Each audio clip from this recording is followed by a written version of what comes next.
Welcome to the LC. Thanks for joining us for episode 3 of the On the Brink series. We're here to talk about something that I believe is plaguing contemporary society. And friends, that is nihilism.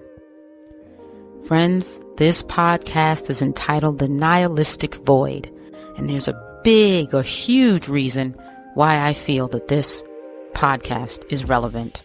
Friends, it has everything to do with why we're seeing what we're seeing in contemporary society. It has everything to do with all the questions that the sane people have been asking. Why do we have groups like Antifa? Why do people not understand what it means to be a woman? Why do people think that we don't need jails? This podcast explains all of it. I am going into detail. I'm giving examples. I'm helping you to understand what exactly nihilism is. Now, of course, I can give you somewhat of a textbook definition, but that's not going to really help you. Continue to listen to this podcast because it's this podcast that really delves deeper. That's why I like to philosophize on life, friends. That's why I call this podcast a lecture center, because we talk about what they don't. Friends, nihilism in philosophy has to do with the doing away with societal norms, dominant thoughts, the abolishment of systems, the rejection of values, and the notion that life in its totality simply has no meaning. And as you can see, there's a lot to unpack here, and I really don't want to waste any time doing it. Now, of course, there are many forms of nihilism, and I will be discussing just about every one. Now, I won't define them because it doesn't really matter. What matters is that after listening to this podcast, you're endowed with an understanding of how nihilism has taken shape in this world, and also how it's contributing to the breakdown of civilization. I don't want to talk about these things and bog you down. That's not what I'm here to do. I want to make you aware that trying to make philosophical points or trying to explain something that's philosophical can really be incredibly cumbersome. Cumbersome mentally, that is.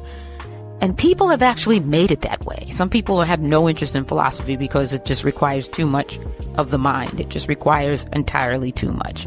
But I'm here to say that philosophy doesn't need to be a series of reductionist and deductionist arguments. It can be simple. And I firmly believe that people can understand it. And that's another reason why I have this podcast, because I think that when people think of the word philosophy, automatically what comes to mind is old men, particularly old white men, that just have a lot to say, and most people don't understand what they're really arguing.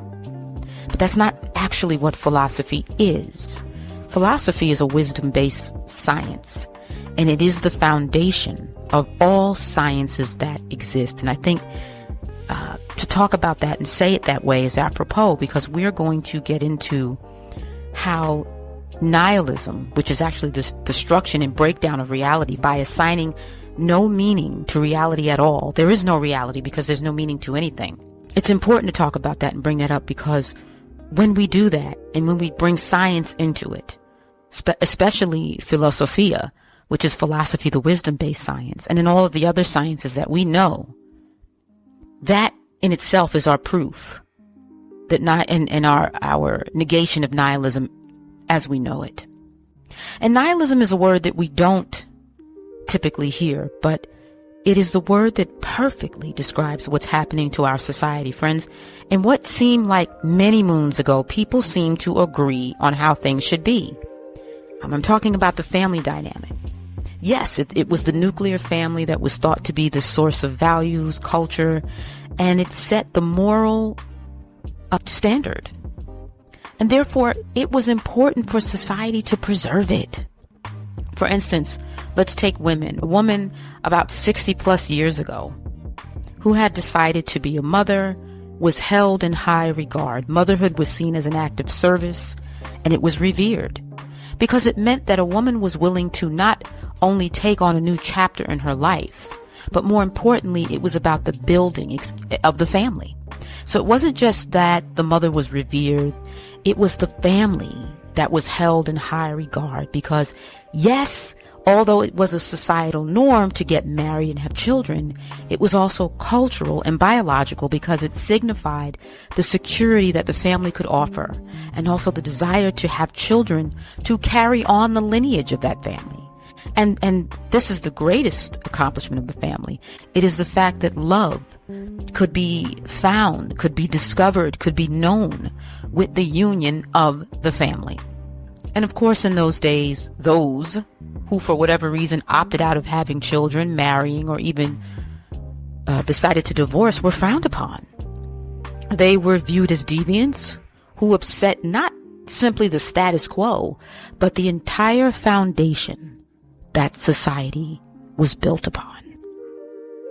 It's really important to hear what I'm saying because I want to drive home the fact that in order for a civilization to exist, to thrive, there must be a foundation. Nothing can stand without a foundation.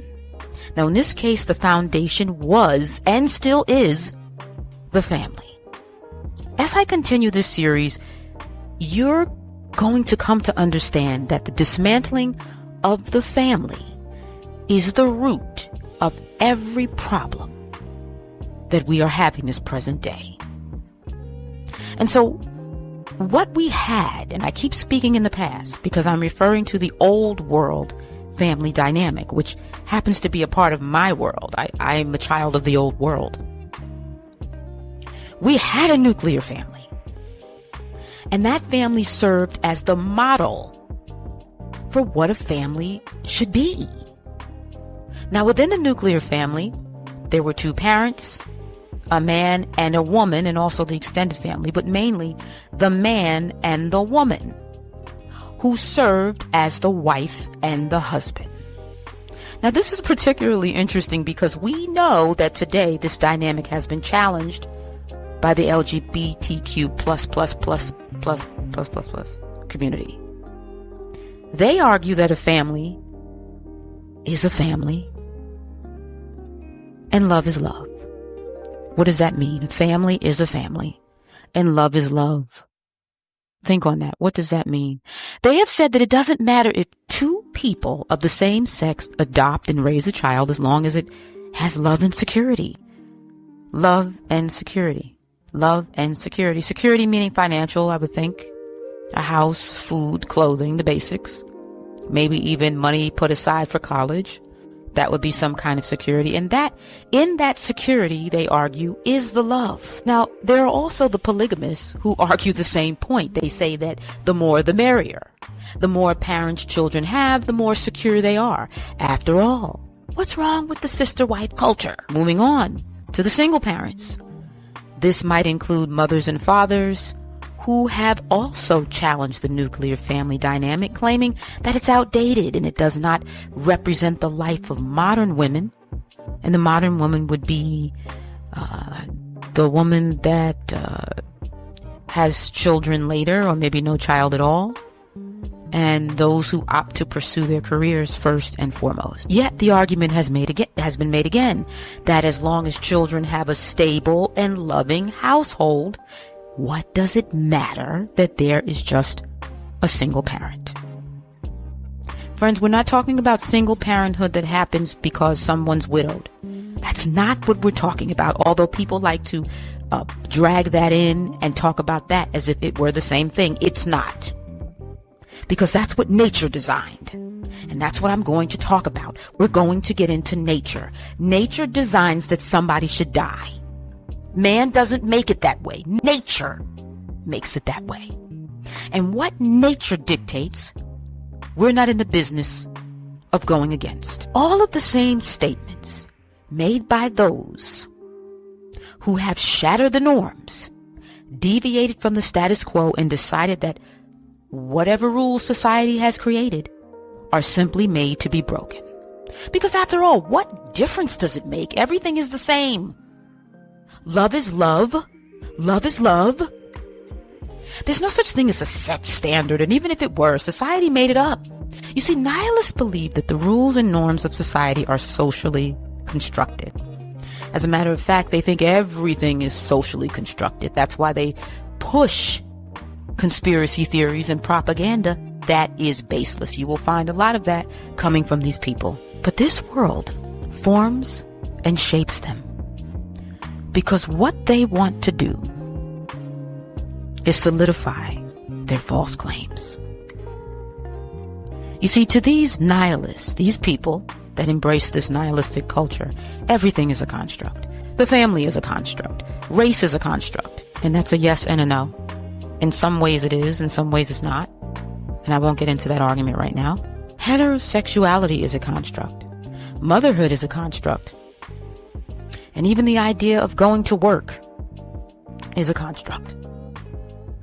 So when you factor all of this in, you can see that these people outright reject all that we know and understand as sane, rational, and orderly existence.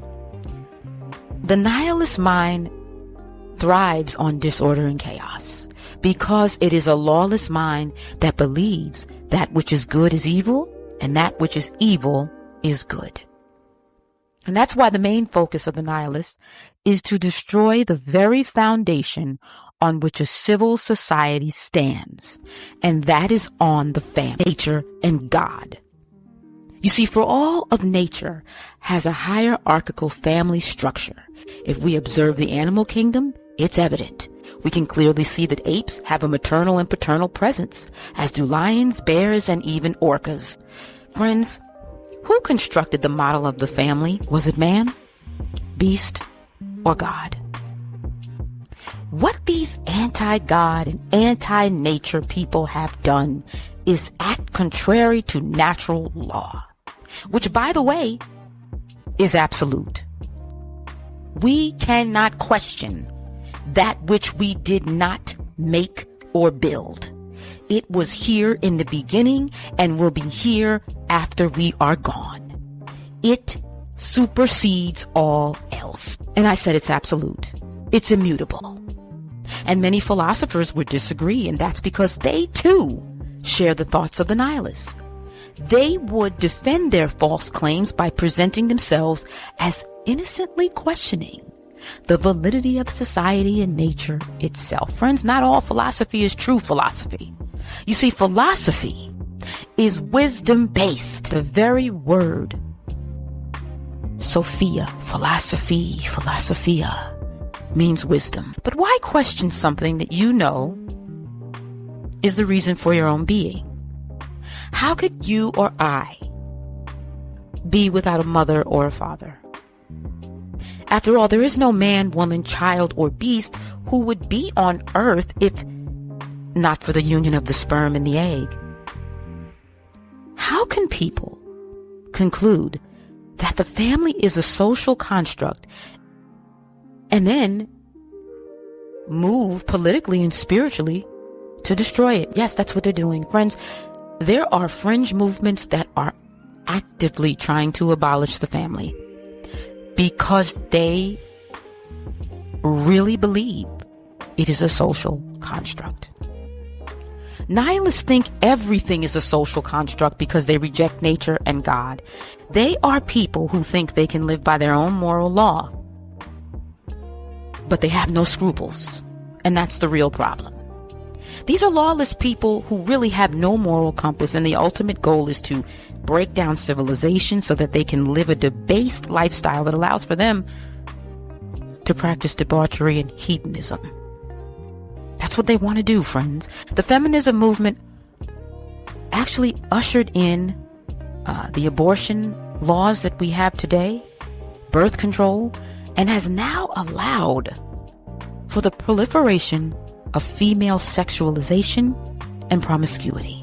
That's right. They call this sexual freedom. And the argument was that men were allowed to live by their nature.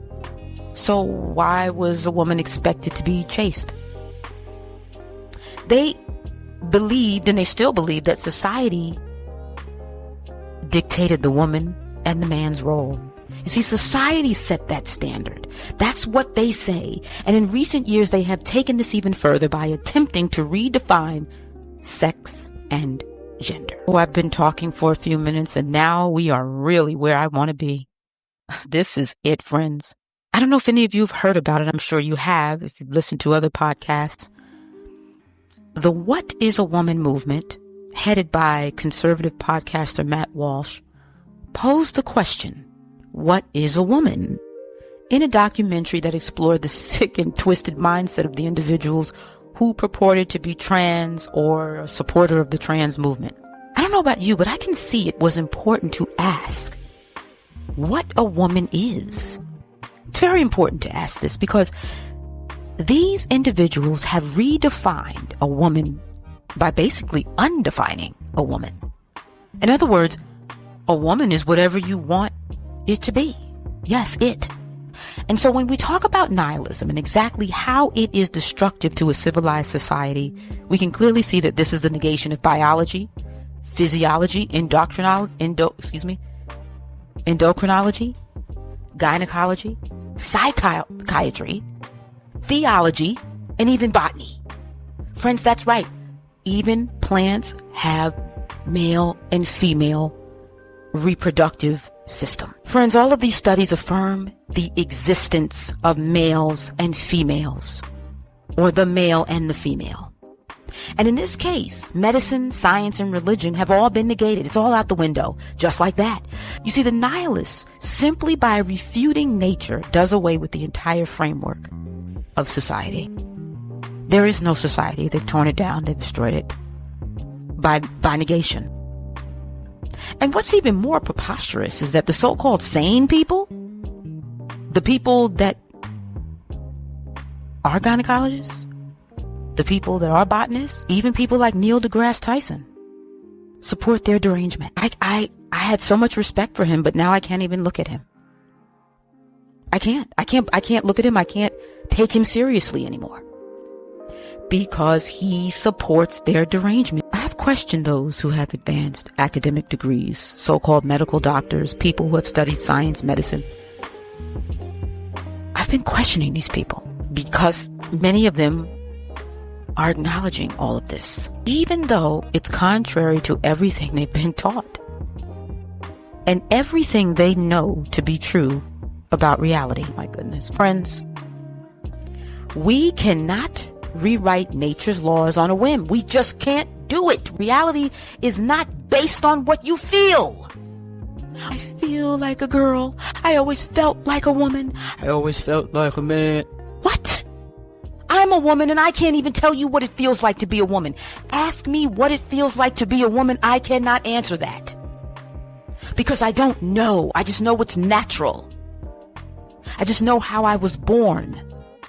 But to tell you that I feel like a woman, I would turn the question around and say, well, you're asking me the question, so in your mind, you must think you know what it feels like, or you must think you know that a woman means having a feeling. My goodness, friends, any medical doctor, pastor, science professor, or even a woman knows the rudimentary laws of nature. I'm talking about real scientists, real pastors, real doctors. For instance, a woman knows that she can get pregnant. Yes, that's something that the body can do. All women can do it. We can give birth. That's something only a woman can do.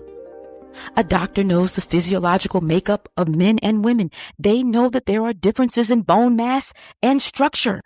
A scientist knows the biological and chromosomal makeup of men and women and can easily recognize the differences. There are differences in men and women. And what is even more mind-boggling is how do the people in these walks of life allow for others to simply tell them that all they know to be true is simply a matter of relativism? Where's my lumbar pillow? I need to get comfortable. I'm going off right now. I am going off. And it makes sense. It makes sense. In other words, doctor, that's right, I'm talking to you, doctor. The one who authorizes children to be mutilated because in their mind, they feel like a girl. So you just clip off their penis. See, doctor, you may know that a biological woman can give birth, but you should be open to the fact that a trans man can do the same. That's what you tell yourself. That's what you're trying to tell us. This is illogical. And it's just downright confusing. The question we should all be asking aloud is, why the hell are they doing this? Why are they putting this out there? Why have some, the seemingly brightest, who sit at the top of the societal hierarchy? Why have they abandoned reason? I'm pondering on this, and I'm seriously asking, did they have reason to begin with? I really have to ask that, because although they did get an education, that might be all they got.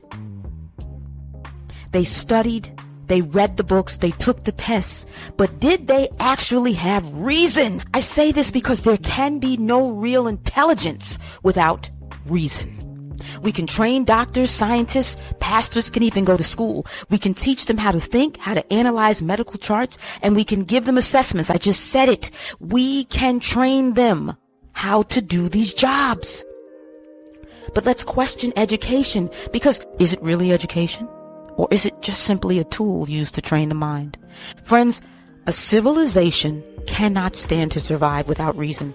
If one really possesses it, he cannot abandon it because it's connected to his own existence. To abandon reason is to abandon reality, is to abandon your own existence. So what we have here are the professionals that we regard as the best and the brightest, those who we have trusted for centuries. Longer than that, they have in fact negated reason, which is actually the negation of reality. Now let's really delve into this. Let's get into the core of this podcast, because what we want to understand is the reason for nihilism. I don't talk about something and I don't give the reason for it. It's not simply enough to say it uproots and causes the wasting away of the framework and moral integrity of a civilized society. It's not enough. We have to understand why we, the members of society, are doing nothing about it. Those of us who adhere to nature and assert that man, woman, and child are not societal constructs know that nature dictated that there should be a woman who gives birth. There are no birthing people. A woman and a woman alone gives birth. To reject this fact is to reject natural order. And it is also to reject the highest order, which is God. Nihilism, therefore, is the rejection of God. There is a reason for the rejection of universal laws, principles, and hierarchy. There's a reason for it, friends. And this is a contemptuous action that desires to invert and pervert a healthy and thriving civilization for one that is diseased and impoverished. You see, these are sick people who are driven to live according to their derangement, and what they want is for the rest of us to partake in their derangement. Because if we don't, then we negate their existence. We cannot deny reality. To do so is the definition of mental illness. This is why they are so defensive and angry when they are told that they are not living their life in order. But we don't tell them this to condemn them. We're telling them this because we love them and we want to help them. But they don't receive that because they have no God. They have denounced God. They have said there is no God. Friends, without God, there is no love. This is why they cannot receive what we're telling them. You see, when civilization has no order, there is a lapse in mental and moral clarity. And when there's confusion about what a man is and what a woman should do or be, that is a very serious matter, because it reveals that we are on the brink of collapse. We must understand that civilization is held together not by political, economic, or some global system. It's erected and solidified by man's adherence to natural laws. And these laws are universal in nature. That's the inside. That's what we don't see. We don't see that. And because we don't see that, we think that it doesn't exist, and we think that that's not the way it is. And I'm telling you today that that is what holds a civilization together. And the very sign, the simple signs that a civilization is on the brink is when there is confusion and disorder. Philosophers have philosophized for centuries, friends, over absolutism versus relativism. And I don't know why. Because I said it before, truth is absolute and reality is truth. Because reality is straightforward. And it's always based and rooted. It's rooted in something. It's not fragmented. It's not, well, it can be this or that, or maybe whatever you feel, and we know that feelings are fleeting. Friends, reality is not like that. There is no reality specific to a trans person, a white person, a person of color, a Palestinian. There is no reality specific to that. Reality is the cornerstone of existence and the erosion of it, which is the abandonment of reason, and also the destruction of education, the nuclear family, and a total erasure of natural and moral law is the full-fledged definition of nihilism. And the arguments for relativism, friends, they've been rebutted and proven false many moons ago. But there are those who desire to give meaning and value to that which has no value, for the sake of trying to find meaning and value within themselves. Friends, we are at present in a society that coddles the mentally ill. It speaks highly of the primitive and third world, arguing that cannibalism and FGM is good, and we should therefore treat all cultures equally. There's nothing but moral and cultural relativism, which, as I keep saying, negates absolute truth and is destructive to a civilized society. That is why we see the Western world in decline, because this is what we're dealing with. How did we get here? Well, we've compromised our integrity, we've faltered, and failed to adhere to the very universal principles that bind our civilization together, because we have lost our way, friends. We are lost. We do not understand that the civil man is one of upstanding, moral, ethical principles and courage.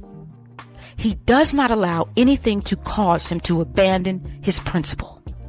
There are no exceptions. He is a man who lives according to the heart, and that is where we failed. We know that all of this, everything that I've said, is true. We know that. But for some reason, we're going against ourselves. We're going against our heart. And because of that, society, civilization, I prefer to use that word, as a whole, is on the brink. Friends, those who refuse to abide by the laws of society ought to be banished from it.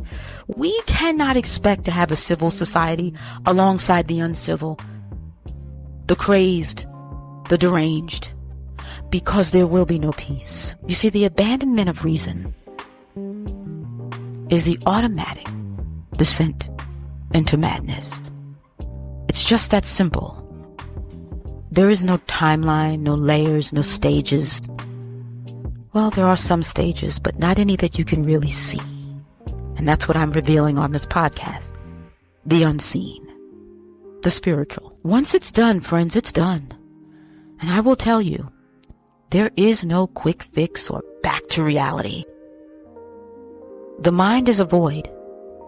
And once it becomes lost, one becomes, engulfed in it. One is engulfed in his own darkness. Thanks for joining us here at the LC. We look forward to your return and also your input. Please feel free to leave a comment on some of our handles. You can find us on X, YouTube, Rumble, Substack, and Medium. I look forward to it.